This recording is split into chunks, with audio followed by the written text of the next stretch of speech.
Comments before, she's gonna put If you're not prepared, they will get in. Because it's not if, it's when the hacker's going to get in your business one way or another.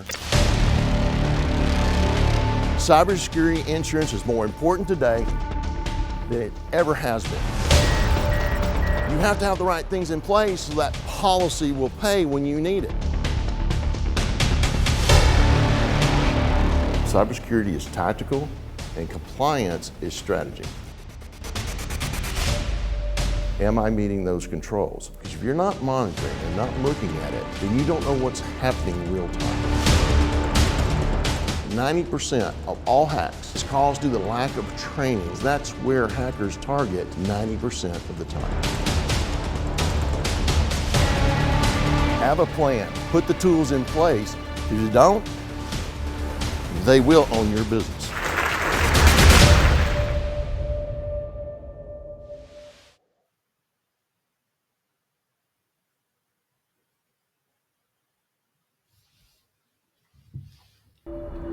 If you're not prepared, they will get in. Because it's not if, it's when the hacker's going to get in your business one way or another. Cybersecurity insurance is more important today than it ever has been. You have to have the right things in place so that policy will pay when you need it. Cybersecurity is tactical and compliance is strategy. Am I meeting those controls? Because if you're not monitoring and not looking at it, then you don't know what's happening real time. 90% of all hacks is caused due to the lack of trainings. That's where hackers target 90% of the time. Have a plan. Put the tools in place. If you don't, they will own your business.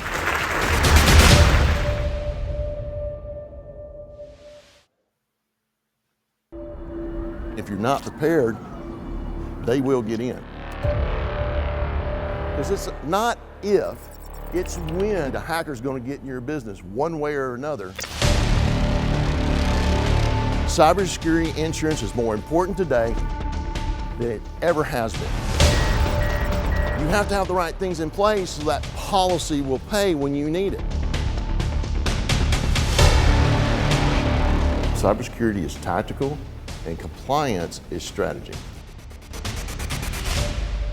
Am I meeting those controls? Because if you're not monitoring and not looking at it, then you don't know what's happening real time. 90% of all hacks is caused due to the lack of trainings. That's where hackers target 90% of the time. Have a plan. Put the tools in place. If you don't, they will own your business.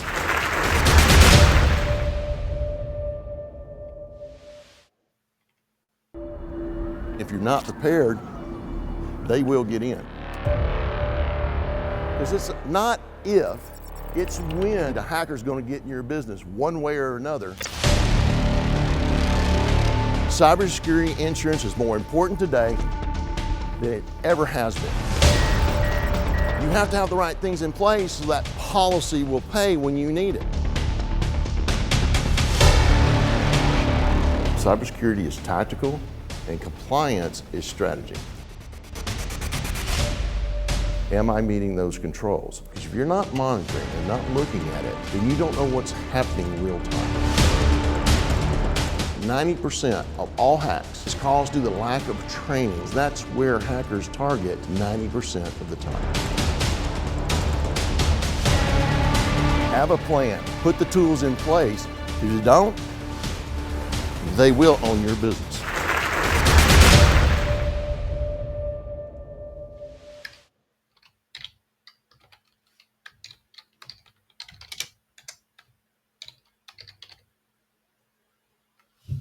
all right. Hi, everyone. Good to see you again. It's been a month since we've been here. I have today with me Mr. David Cox, my cohort in crime when it comes to compliance and cybersecurity. He's our chief security officer, and as someone Chief Information Security Officer. And that's what we're going to talk about today. So before we get started too much, I wanted to give David, for those of you who haven't met him, I'll let him speak a little bit to his background and tell us how you got your knowledge there, David, and what we're planning on talking about today. Hey, everybody. Glad to be here today. I've been in IT for over 30 years now, so I've learned a little bit about a lot of stuff over the years. I've been working in the MSP space since 2010, and in 2012, we started engaging clients that had to adhere to the IRS 1075 regulations, which align with the NIST controls. As time went on, I started working with clients that needed some CMMC compliance, again, following the NIST framework. The more I got involved, and the more I got to know the auditors and the processes and the way things worked, the more I understood that's really where I wanted to be, helping people understand the complexity, talk through the complexity, make sure everybody was on the right journey to get to where they needed to be compliant with whatever regulations they had to adhere to. And that's kind of my passion and the reason I joined Avtech Solutions. Joined them in 2023, right after I got my CISSP certification, as kind of assurance for myself that I knew what I was talking about. So it was a difficult certification, but well worth the effort, and passed it on the first try. So I was real pleased with that. Okay, great. What I'm going to do now, one of the things for just housekeeping here, if you got any questions, just go into the chat, ask questions over to your right-hand side, put it in. We will address those as we see them throughout the presentation here. So we want it very interactive, and we go through there. Now, throughout the presentation, we'll go hit with some poll questions, and when those come up, if you'd kindly answer those, that helps us get a little idea where you're at and how maybe we can help you along this journey that we're trying to go to. So what we're going to do now is I'm going to go to a little different scene here, and we're going to actually have the presentation we're using. And so here we are here. So what we're talking about today is vCISO. What is it and why you need it? We get this question a lot. And we thought that as we go along and talk about it, that we would address it. And because there's a lot of different things happening in the market today that's really starting to impact people.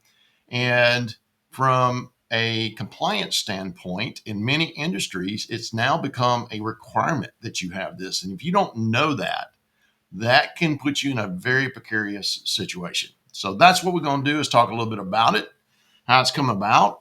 And then we're going to talk about how we can actually help you with it, what we do to help with vCISO services. Now, in banking industry, they call it ISO, Information Security Officer. Most frameworks, most compliance environments, most environments call it Chief Information Security Officer. So you'll see it both ways. So with that, what I'm going to do is move on forward here. So what we want to do is talk about, protect your organization with a virtual CISO. Now, what does that mean? So you can either have on staff a CISO or ISO, and a lot of changes happen today where used to people would have two roles. They'd have like their director of IT also being the ISO or the CISO. Well, now it's being called out that they have to be separate people, separate, complete roles because of the responsibility of the CISO. So that's a big change. It's really started at an earlier part of this year that we started seeing it. It was late last year, but it really come on the beginning of this year. I think David, one of our customers he was working with, we found it when he was looking at the New York DFS rules. And from the previous year, it said nothing about it, but this January come out and it called out, it must be a separate role. Yeah, I think the NIST CSF 2.0, when it came out, it called out governance. So in addition to all the things you had to do in the past, you also had to govern how you did things. You had to document how you did things. You had to explain how you did things, and you had to make that a continual process. As Wayne and I like to say all the time, compliance is a journey. It's not a destination. You're never going to get to full compliance, because as soon as you do, something else is going to come out. So you need to stay on top of that, and you need to keep developing your policies. You need to keep developing your procedures, and you need to keep changing your environment to match whatever compliance regulations you need to adhere to. Yep. So this is what we really want to do. So let's dive into what does it mean? What's the problem here? So David, you want to walk us through the three pillars of what we see today that's really bringing out the most around the CISO requirements that we see. Yeah, absolutely. Cyber attacks are huge news, right? I mean, you can't Mm-hmm. go a day, or you really can't go a day anymore. It used to be every week you'd hear about something. Now you hear daily about something. The threat actors are getting more bold. They're getting more enabled. You know, AI has driven a lot of the spam emails that used to be being caught to directly in front of the users that you're Yes. trying to make sure are aware of what's going on. So cyber attacks affect everybody, whether or not you think you have a compliance regulation or not. Managing your cybersecurity, managing your IT environment will help reduce the risk of the cyber attacks. And again, a lot of what we work with is preparing clients for the worst, going through the incident response plans, talking about a business continuity plan, because we can throw a million tools at something, there's still an opportunity for something to get through. So it's not just about protecting and locking things down. You have to be prepared for what hopefully doesn't come, but most likely Mm-hmm. will based on the percentages we're seeing out there. And then compliance is another thing that most people have to comply with something, whether it's a cyber insurance policy, whether it's PCI DSS because they accept credit card payments or process credit card payments through their environment, or CMMC or FFIEC or a million and one different governmental regulations that require you to do things under penalty of law. If something And, happens and you're not compliant, you're going to pay the price. and we saw the big change come out, in 2023 with that. Uh, Especially when you look at the S&B side from sole proprietors up. If you're a CPA or e-filer or tax preparer or whatever it may be, that's where the IRS come out with the safeguards, Mhm. Taxpayer Data Protection Act, which IRS 4557, but then also the FTC safeguards it's there. A lot of people thought that was just for the car dealerships because that was ones that got hit first, but it really applies to just about everybody.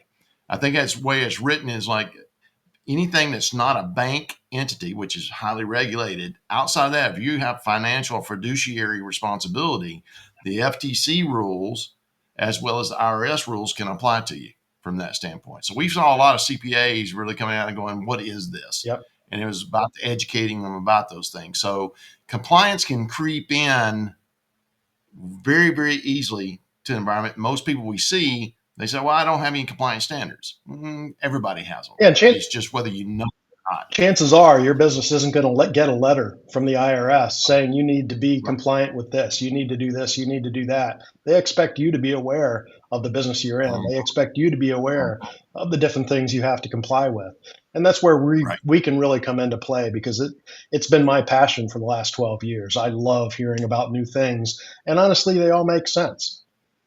Sometimes it takes me a while to explain And to then, clients why things are important, but they are, and they end up being dollars in your pocket or dollars out of your pocket because they aren't being done correctly. and a lot of people, insurance has been talked about a lot over the last 18, 24 months.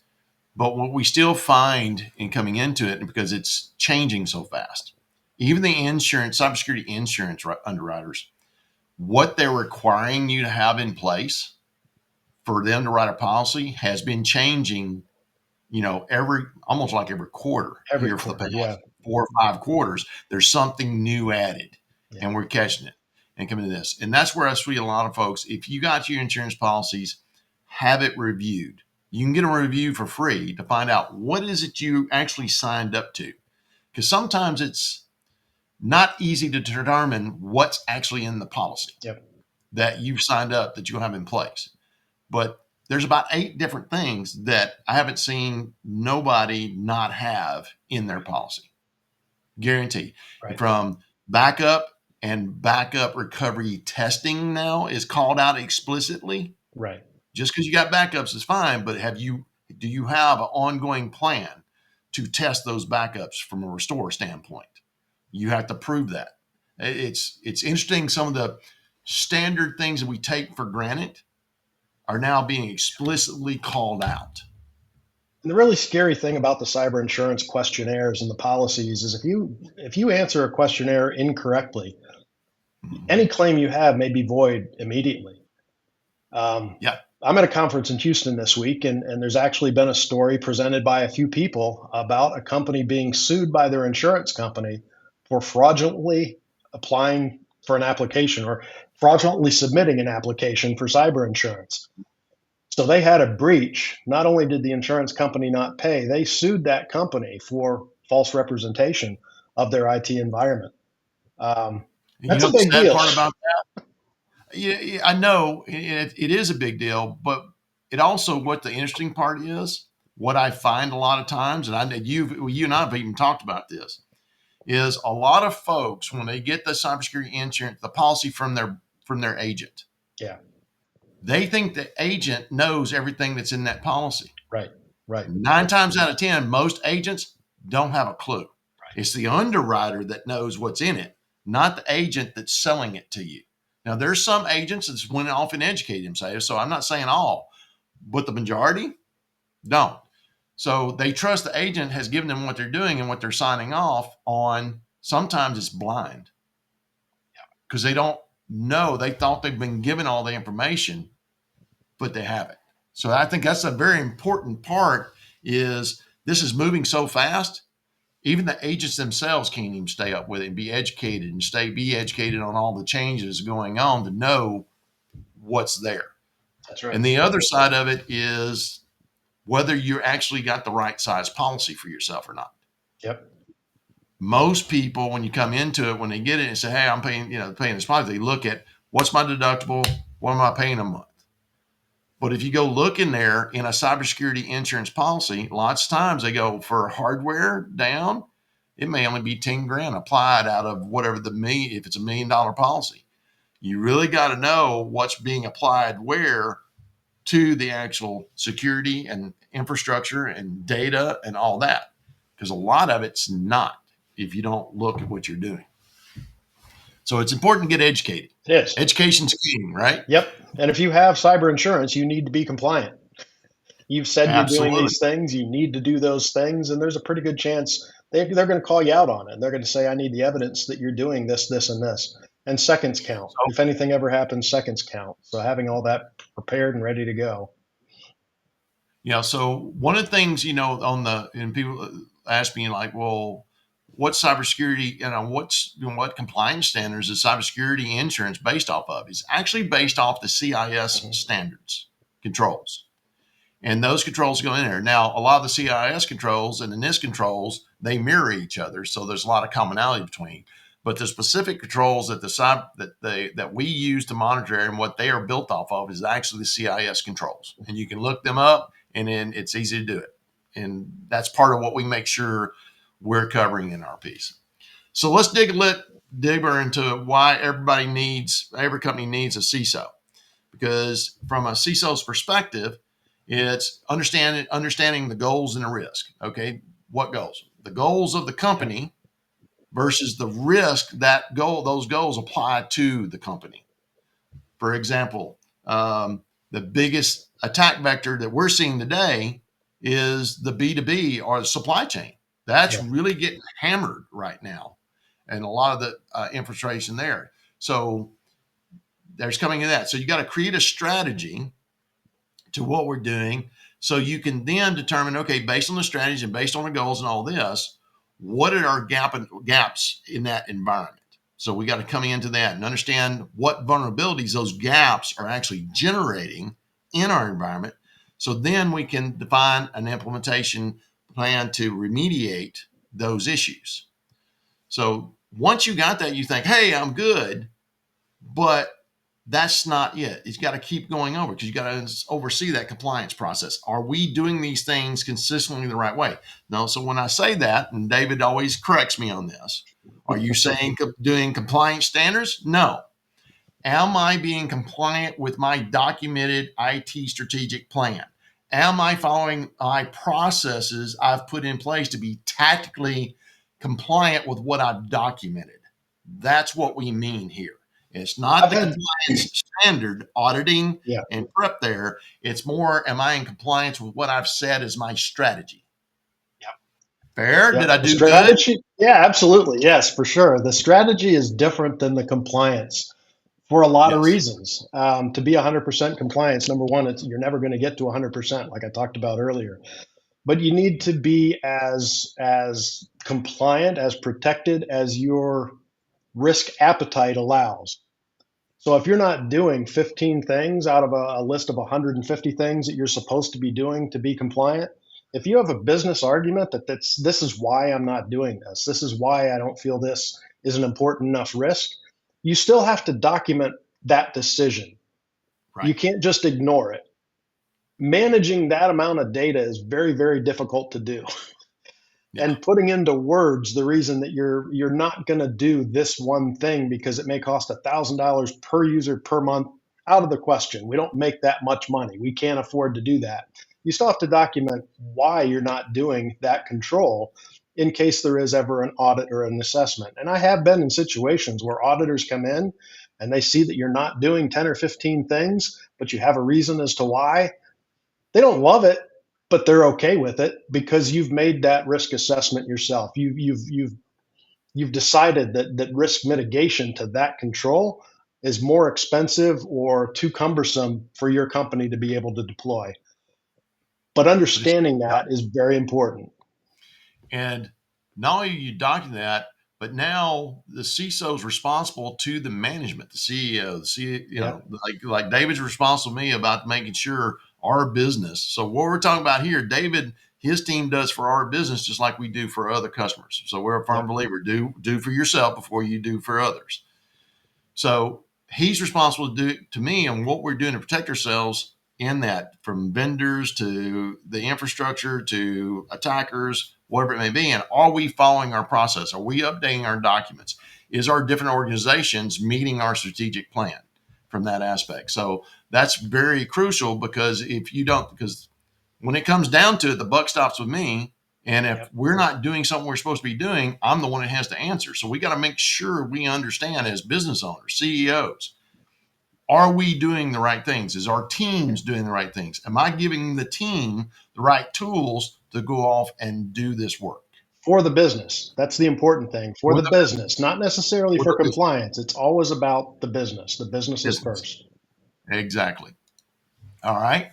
So let's drive into what are we talking about? When we talk about our service and how we're delivering things, we break it down into three buckets here: assessing, planning, and managing. So with that, David, you want to kind of break down each one of those a little bit and go Yeah, into what that each bucket really means? the assessing is kind of the entry level data collection, question Mhm. answer. It's typically a 1 or 2 hour process. It's not a very heavy burden, but we try to figure out what compliance frameworks do you want to be compared against? Which ones do you need to apply to or adhere to? And which ones would you like to adhere to or look at yourself against? So every compliance project we've looked at or managed in my memory has been on more than one control. So if you decide you need to be NIST CSF compliant, but you also want to make sure you're HIPAA compliant, we can match those two together. It's one questionnaire, it's one management of policies, and you'll have questions that will cover both frameworks. So the assessment process is a fairly straightforward way of getting the baseline documentation. We'll run a scan of the environment. We'll look for any technical issues that we may uncover. The planning part is the part where we ingest all that data. We start analyzing that data and we start talking to you about these are where you fall short. This is where you are good. We collect the evidence on the things that you're good just so we don't have to go back again if an auditor ever comes in and find that information. So the planning part is getting everything to the point where we have an idea of what's going to happen when, and that plays heavily into the IT strategy plan. And then the managing is managing that plan, keeping an eye on the horizon, keeping an eye on that checklist that you have to follow up on. Spreading out budgets over 3 years, spreading out massive technology changes over 3 years. Having that 3 year plan is very, very helpful if you ever find yourself in an audit situation. But it's also good to be able to talk at a very high level during your executive meeting, saying this is the budget we need to have to be able to get to where we want to be in a year, in 2 years, in 3 years. and it makes that decision a lot easier. Excellent. So we're going to break it down a little bit into and those buckets out. So in the surface includes you got your risk compliance assessment. So as he's talking about, we're going to assess the CISO is going to be assessing it, looking at from cybersecurity posture, how we're deploying it, our documentation, stuff of that nature, from purely a cybersecurity standpoint, risk assessment, and coming into that. And so then we're looking and finding those gaps. What are those gaps? What do we find? CVEs, as they call them. What critical vulnerabilities or exploits are there that we need to go deal with, things of that nature. And from that, then they define an actual plan, cybersecurity plan that's tailored around your policies. And so when we, tailored policies, what we're talking about is not only policies that are the part of the strategic plan about how you implement standard operating procedures, things of that nature. But also, is that aligned with your corporate policies that says your acceptable use, your security policy, your bring your own device policies, things of that nature? All that has to align. The strategic plan and those policies have to align together for that to work. Because you've seen audits where auditors come in and say, hey, your acceptable use policy says this, show me what you're doing, and you're doing Right. something different. Not good. Not good at So all. The they optics are really got bad. to align, right? Yes. Yes. And then we go into the ongoing monitoring management. What's going on with it? How's it doing? Is there things changing? Are they getting the pieces fixed? And that's showing what's going on it. And then obviously the reporting that we do. And those reports not only to the technical staff of what they're doing, what they got to go do, but to the management, where we are, where were we, where we're going, coming into that. Is there things outlying of that you would add to what we're doing there, David? Yeah. Very well done. So hopefully that makes sense. And again, if you've got any questions, you can pop them in. We will have a Q&A at the end, but we'll jump in because I know we're going through some things here, and hopefully it works out extremely well for us.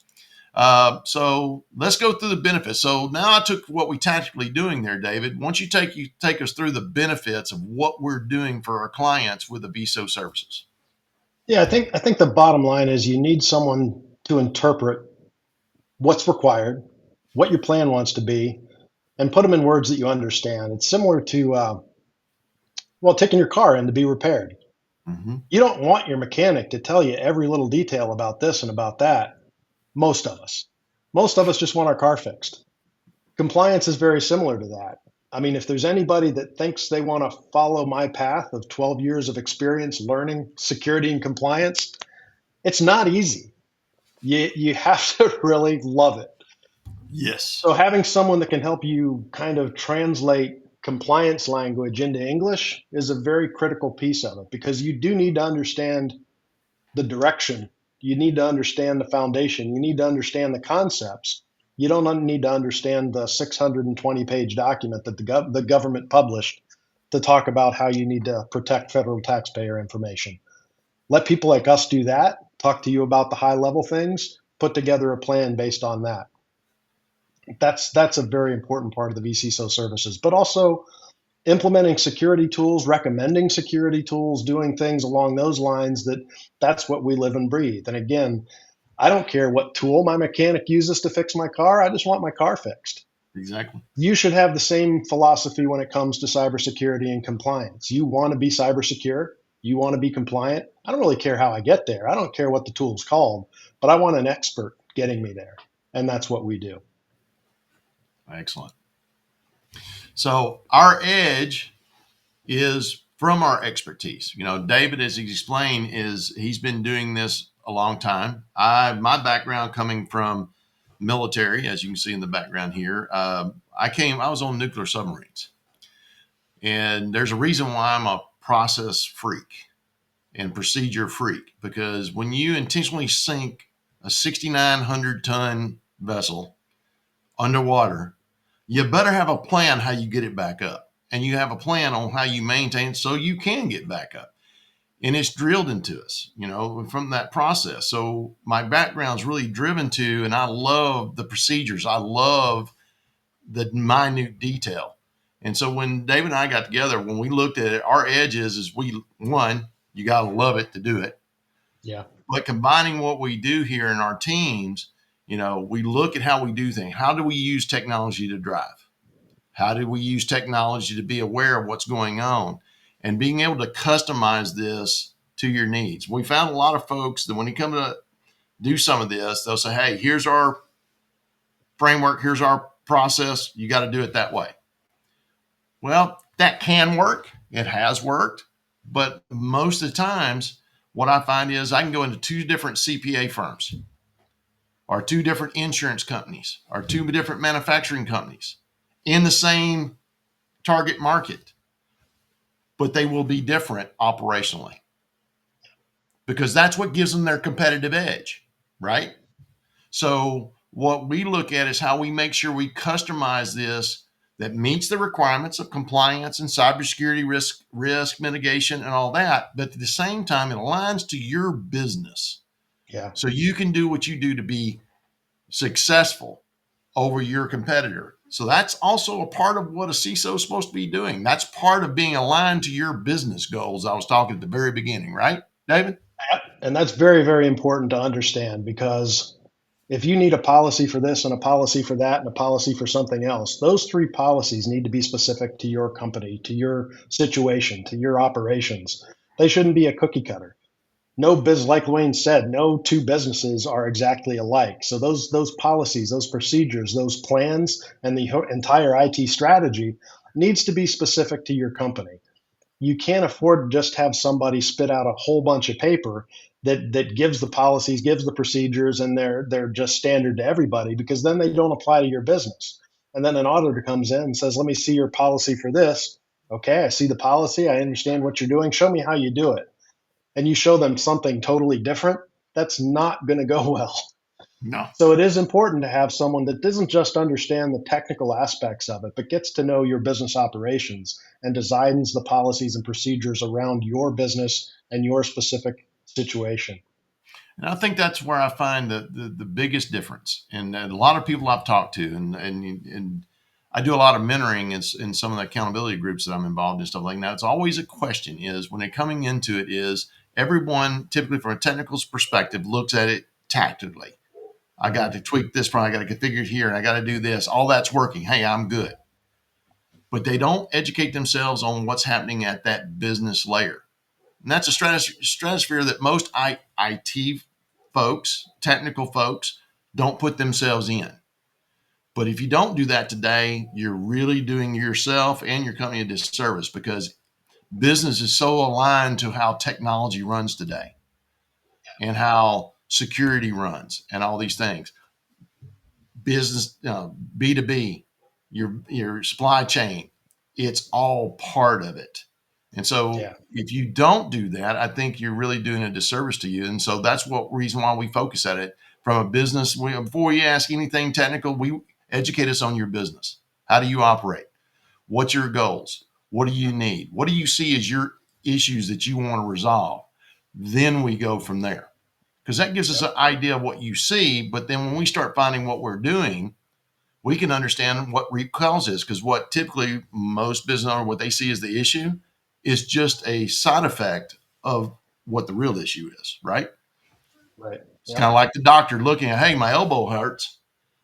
It really hurts right there, but it ain't my elbow that's the problem. It's a tendon in my arm that's causing the pain. It's the same aspect, is diving down. Give me the symptoms, what you trying to do and your goals. Now I can get you where you want to go. And that's what we really drive as our edge on what we do, is we want to be part of your success. And the only way we do that is we understand where you're trying to go.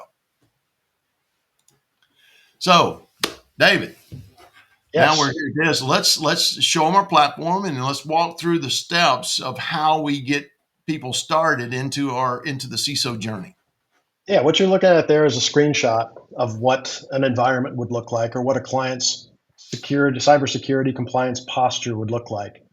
There's a score from 0 to 10. There's a spider graph in the lower left-hand corner there. that kind of tells you where you are in the different domains of the compliance that you're trying to adhere to. And again, that can be any number of compliance frameworks. We can put in anything you want, as many things as you want. We'll help you decide which ones are best for your situation. And that's important. You definitely don't want to do more than you need to have because you don't want to make it overly complex, but you do want to cover as much as you may need to have done. The really cool part about this screenshot shows what we can gain, what we can present to a client within a couple of hours of work. We go through the questionnaire, we go through the assessment of the domains that apply to your framework, to your compliance framework, and it's going to come up with this report. 7.2 isn't terrible, but there's a lot of work to be done. Mm-hmm. When you look at the spider graph, it's going to give you where you are and where your industry is. So it doesn't just look at the framework and how you comply, it looks at your industry too. So if you're at an 88 percentile within your industry, that may be okay with you. And you may want to look at changing a little bit here and a little bit there, but that may be your level of risk acceptance. We'll help you understand whether or not that's a good place to be or not. We would love everybody to be at 100%. Obviously, the more security you have in place, the more policies and procedures that you put in place to make yourselves secure and efficient, the less our job impacts, less we have to do, or the less your MSP has to do. When things are done right, things just run better. Exactly. So let's go step by step through the service and what we just saw on that screen, how we get to that screenshot that you just took us through. Does that sound good? Yep. All right. Step one. Go for it, David.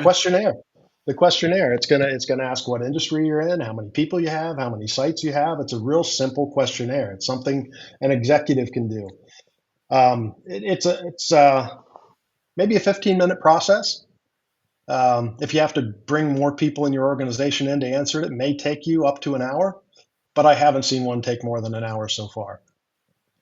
The internal and external. The way we can do that also, which is there, because we've seen some platforms where, the way the questions are and stuff of that nature, we know that the controls, when you start going through the controls and these questions apply to, they get kind of repetitive.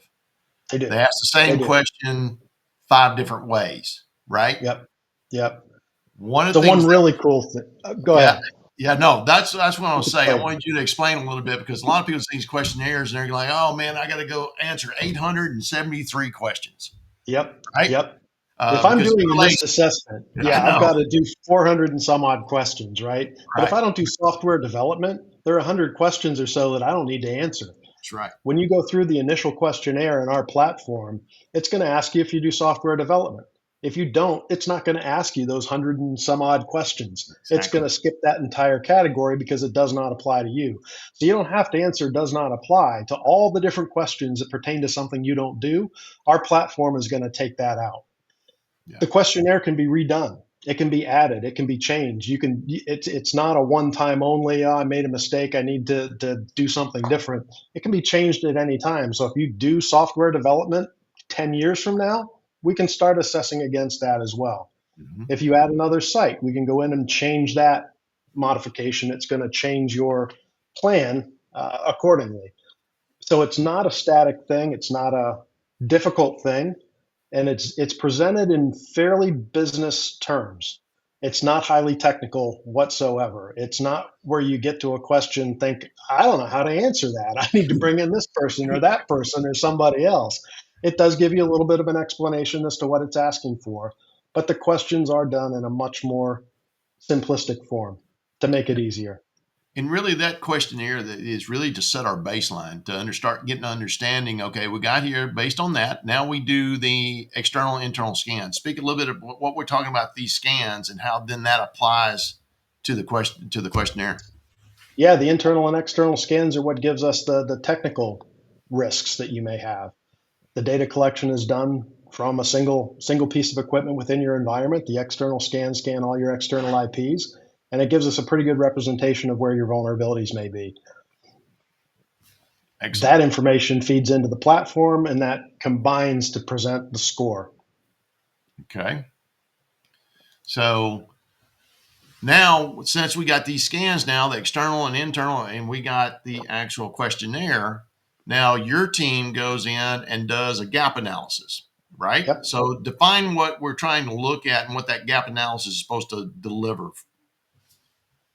There are two different phases of that. The first one is you've answered yes, you do these 60 things. Our team will go through and say, I see that you marked yes, you do that. I need to get some screenshots. I need to get a policy. I need to get a document. I need evidence that shows that you are doing those things. We're going to load that into our platform. It's a one time deal. Unless you change how you do things and you change a policy or you use a different tool to do something else, that screenshot stays in your environment forever. So it's not a matter of doing it every time you're doing an assessment or quarterly or annually or anything else. Once it's done, unless it changes, it never comes up again. If we go through the questionnaire and you've identified things that you do that you don't have evidence for, that's part of the gap analysis. That's a gap in your compliance. That's something that we need to have before we can say that we're good for that control. The gap analysis also includes things that you answer no, we're not doing to. The gap analysis is going to put together that information and come up with a plan of action and milestones. We're going to try to help you determine what the gaps are, how much the gaps are going to cost to close, and what a timeline would look like to get that stuff done, and try to help you prioritize based on business needs, based on cybersecurity needs, based on any other external factors that are preventing those gaps from being closed. Excellent. Excellent. Okay. So from that, we looked at that, and lots of people, I'll talk about POAM, and I'll get to going, and I'm talking POAM, and then I go, okay, let me explain POAM, plan of action and milestone. Okay, I forget to use old Navy background. I can't help it, acronyms. But when we talk about, when you hear remediation plans, that's when you'll hear us a lot of time talk about a POAM, plan of action and milestone. And what David was just talking about, when you're looking at a gap analysis, it starts feeding into this plan. That's where, what things can be fixed.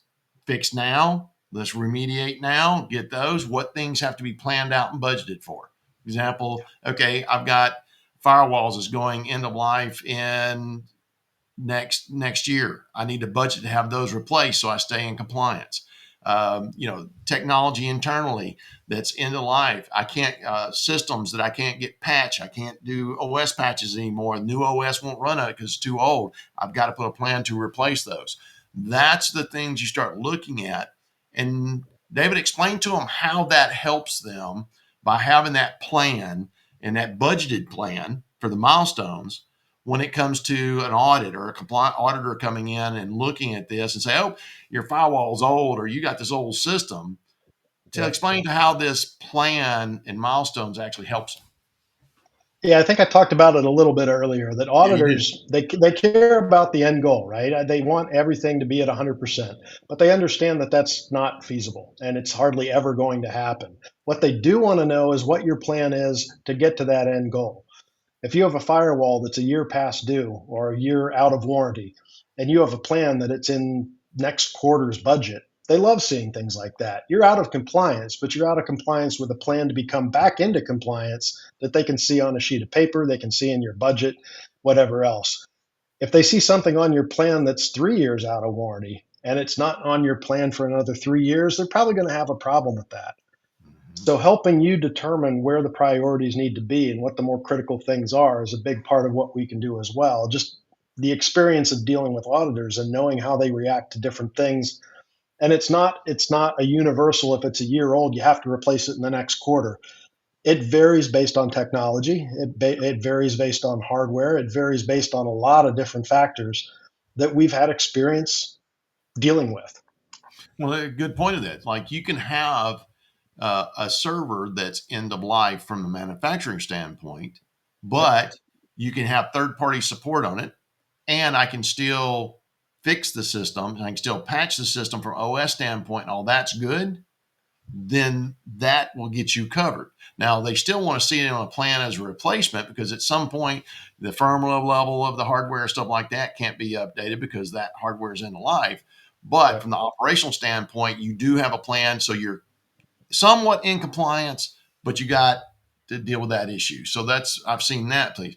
Now, Talk about what happens the next time they come around. What's the first thing they're going to look at before they audit anything else? They're going to make sure that you fulfilled your commitment.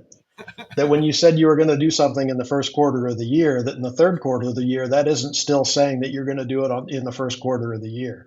Right. You have to follow through on your commitments to get things done. Now, one thing I did remember as you were talking, Wayne, there are going to be controls that may never be satisfied. Yep. I've had clients that have a Windows XP machine running a laser etching machine back on their production floor that is obviously way out of compliance. You plug that into the internet, it blows up in 2 seconds. It's a very, very high security risk. But if the only way you can engrave the equipment that you're shipping out is with a Windows XP machine running software that was developed by somebody that nobody knows where they are anymore, doesn't even know who they are, you create mitigating controls to isolate the machine. And yes, it's out of compliance, but this is why it's okay that it's out of compliance. These are the safeguards I've put in place to protect that asset that's out of compliance by what, 10 years now? Easy. So that's one thing that will stay on your POAM forever because that is out of compliance. And the But you plan is still, to never replace, but you still have to document it. You still have to track it. And to be honest with you, those are conversations we're going to have with you. If that's the only machine that can do it, you're not going to be able to find another Windows XP machine. We need to start looking at another alternative to getting that process done with something that is more compliant. So you can keep it on the list forever as an acceptable risk because you're doing this, this, and this to keep it off the network, to keep it secure, to keep it protected. But at the same time, hardware doesn't last forever. There is going to be a day that it doesn't turn on in the morning. And if it's that critical to operations, we need to help you understand how to get that out of the picture. so now we come to step 4. We've got that. We've got the POAM. We're working through the actual process. But now what we do is get into the ongoing monitoring, how we're executing, what we're doing. And during that process, David, a lot of people look at it and say, oh, you're just looking at documents. But what's actually going on behind the scenes is we're continually scanning. We're doing those internal, external scans. We're evaluating what's going on. So in that something comes up, we're able to see real time if something's come out of compliance from Exactly. that generates a cybersecurity risk somewhere in the information, because we've seen it where someone's coming in and they got their policies, how they got password policies, something as simple as password policies, but they create a user in there that has password that never expires. Well, a tech can go along, hey, the process created by default, that happens, but then they forget to go in and apply, hey, they got to change their password next time I log in because they're busy and they're running through. Well, they forget about it. And then all of a sudden that becomes a problem later on. But that's part of this ongoing monitoring is capturing this thing. It's not intentional they're trying to do something there. It's just the way it is. We all get busy. Yeah. That's the purpose of that ongoing monitoring. Have that secondary check to know what's happening to help the team stay in that mode and make sure it's meeting what we need to do. I know that that's something we run and go on to run, and that changing. When we talk about periodically from an aspect of how the monitoring goes on. We got customers in a lot of different industries that we do this for, from banking to insurance to manufacturing, you name it. How does that change on the periodic, how often we're doing scans, how often we're updating this and that feedback? What's the best practices for that? Good question. It varies, right? So a great situation that it just came up to me recently is somebody created a new user account in their environment that they set up as a domain admin. So we called them and said, this is a little out of the ordinary. You don't typically set up a domain admin without letting us know first, or without having more detail behind it. And the response was, well, I forgot. I didn't mean to do that. I did that by mistake. They copied a user profile, and that user profile was a domain admin, and they created a new user that was a domain admin. Those are things that are important to understand as quickly as possible, things that have happened, because that's a pretty high risk. Like Wayne talked about, setting up an account where a password never expires. A little less critical, but still pretty important. So we're going to check in pretty much an ongoing time frame for different vulnerabilities, for escalation of privileges, for creation of new security groups, addition of new people to security groups. I don't want to say it's real time because that's almost impossible, but it's near real time. Yeah. There was a question here that Gerard brought up. If my company can't afford full-time vCISO, can we get a fractional amount of time each month? Absolutely. That's the whole part about the virtual or CISO. That is fractional. Exactly. What we're coming into is we size it based on the customers. We got customers that's got an hour a month CISO services because that's all they need is coming in there. We do the project up front and doing there and they're maintaining. We got others that are using 8 hours a month. We got others that's using 12 hours a month. We size it based on the business and what the requirements of that business.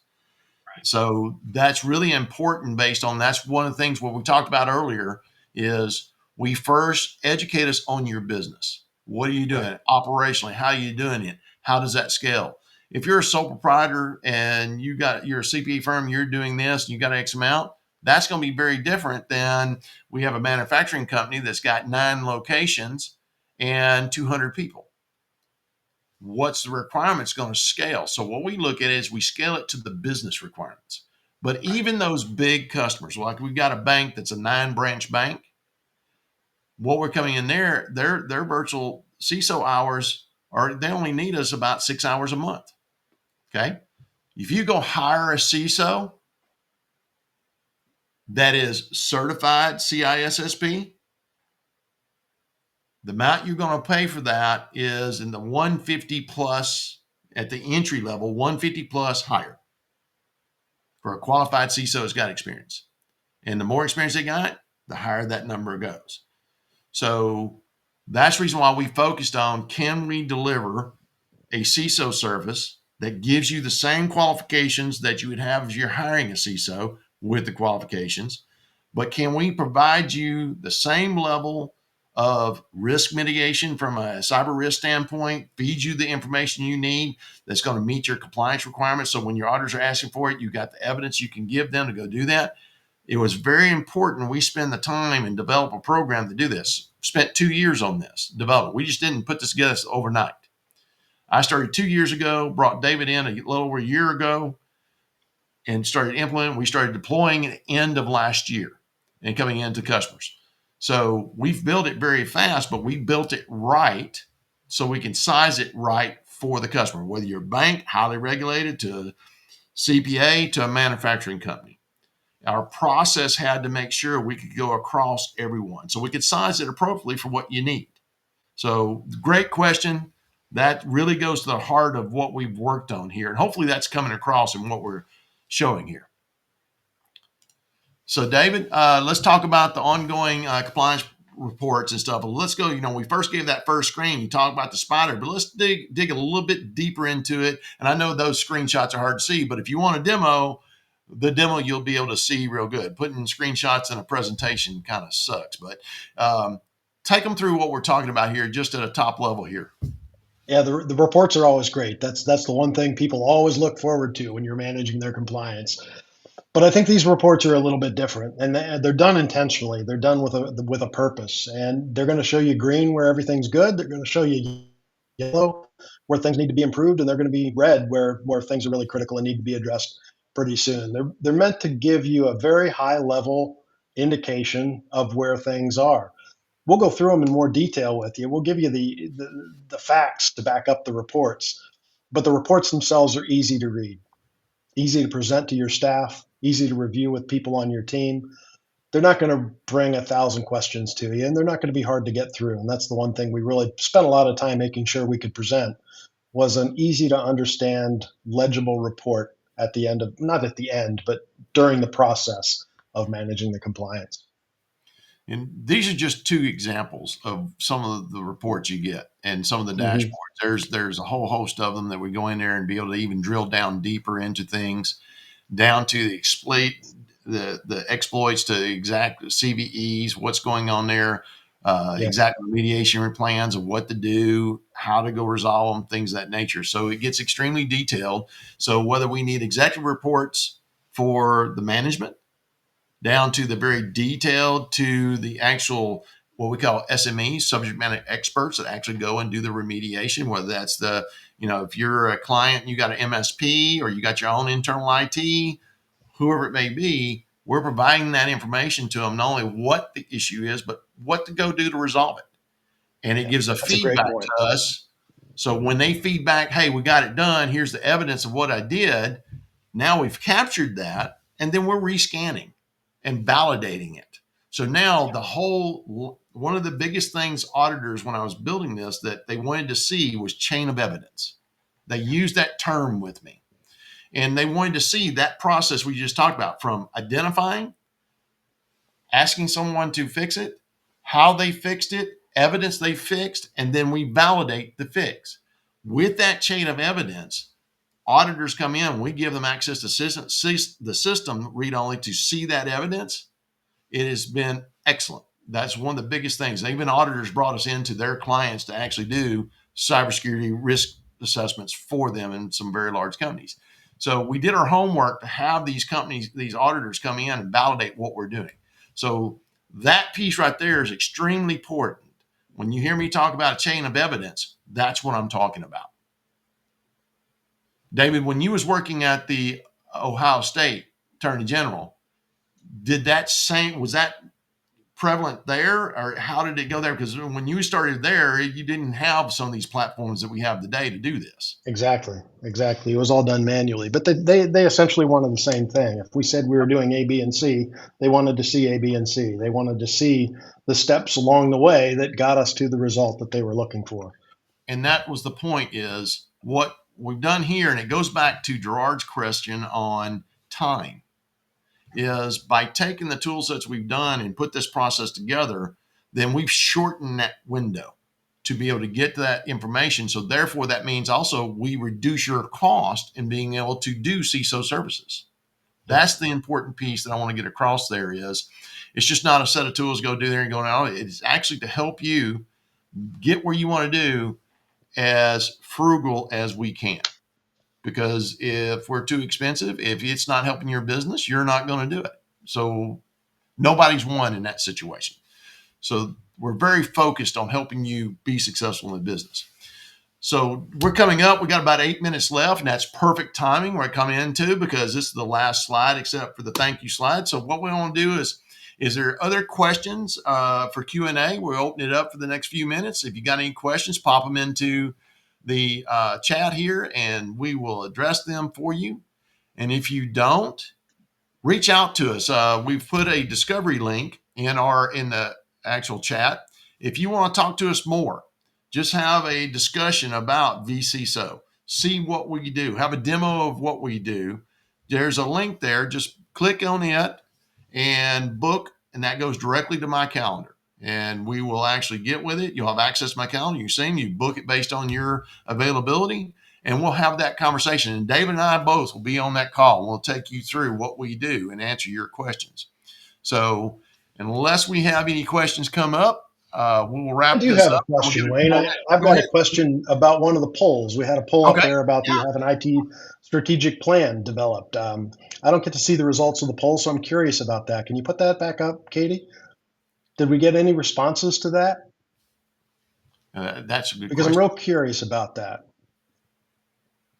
Because that is honestly the number one thing that seemed to be missing from every engagement that I get involved in, is an IT strategy plan that's actually documented, written out, and Well, here's the interesting explains part. what you're going to do. We had no responses to it. No one clicked on Okay. it. That's interesting. They were embarrassed. or And or it's they're nothing not to be sure. embarrassed about. No, heck, So the thing that I did learn about dealing with auditors is you can have every plan mapped out any way you want to have it mapped out. If it's not on a piece of paper, a single document in a binder, you don't have a plan. And okay. that's a very important thing to have. So I've met with a lot of people that do have procedures, they do have plans, they do have policies, but they're not combined into one place. They're written in different formats. They're not in a centralized location, and that's what we can really help people put together, is that cohesive IT strategic plan. You know, the other side of that we normally run into, David, Hmm. is when we talk to people and you kind of ask them about their strategic plan and you kind of see their eyes roll back in their head, most people think it's this huge, complicated document, Yeah, good point. all this Yeah. information.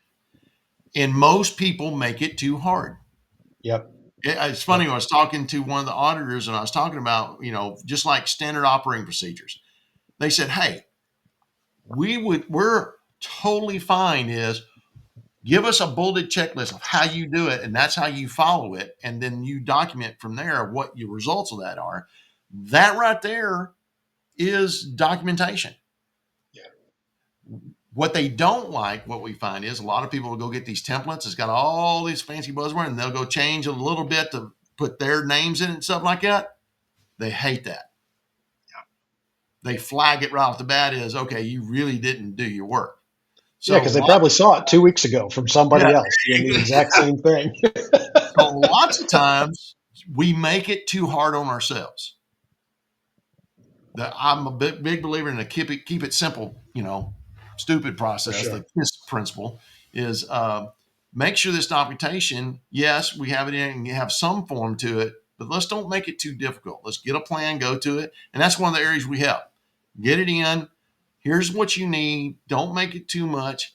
Lots of times when you start making it too hard, you'll never follow it. Therefore, Right. the auditors are going to ding you on it. Yep. They see If right through it. it's simple, straightforward, you can follow that. Junior person, because they're not going to ask me or you, hey, show me how you follow this process. They're going to go to the most junior person in the environment that policy applies to and say, hey, go do this. So that's one of the big things. So in a way, doesn't surprise me. No one answered that, to be honest with you. But You're right. we're going to keep asking it until somebody does. And if anybody wants to, give us a call. Set up an Absolutely. appointment. Give us We'll a help you. call. I really appreciate everybody that's joined and coming through this. And again, there's that link if you want to do it. And we also will have this set up. This recording will be put out to where you can actually go see it again if you like. But if nothing else, think about what you're doing here. And we really thank you for joining in with us, talking with us. And I look forward to speaking to you again here next month, last Tuesday of the month, 1:00 Central, every Tuesday, the last of the month, Tuesday of the month. We're going to have this. So we're actually working on a new series coming out. So coming in, we're going to break this stuff down in some bite-sized chunks for you. So have a great week, and we'll talk to you soon.